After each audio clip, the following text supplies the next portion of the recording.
about Psalm 1. I posted it right there, but you may want to go back and go ahead and freeze that screen if you don't have your Bible or something else available. So the first step in our quick journaling session is to go ahead and title this. So obviously from the title of the video you can tell this is Psalm 1, so I wrote that, and then I also wrote Book 1 at the top.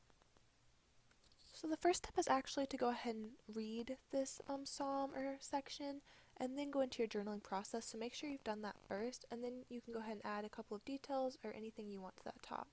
So then step 2 is going to be to read through and find the notable phrases or words. Basically this is just kind of what sticks out to you, and it's different for everyone.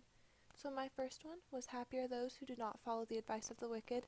So when you first read this psalm, this is what you're going to see. This is that first thing that you're going to read, and just the wording and everything really stuck with me, and I found it really important.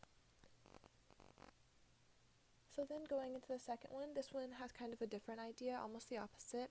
It says their delight is in the law of the Lord. So whereas the first one tells you what you should not be doing, this one shows you what you should be doing. And so I thought it was important to go ahead and write down both sides of that.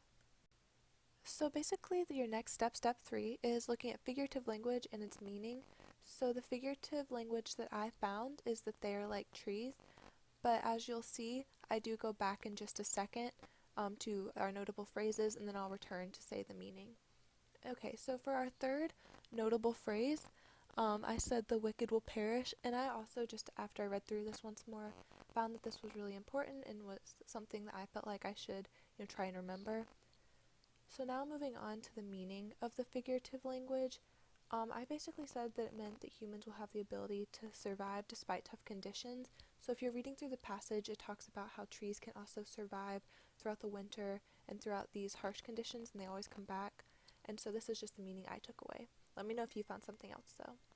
So now for step 4, this is the takeaway.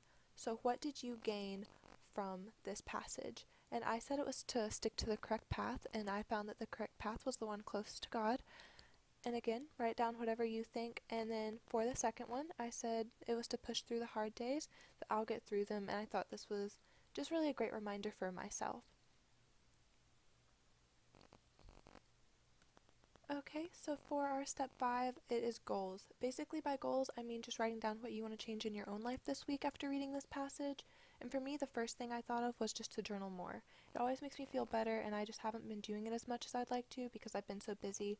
That's really not an excuse, and I want to go ahead and try and do that more.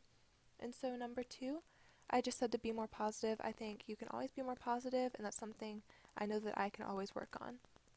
Then for my third and final goal for the week, I said that I want to be more encouraging to others.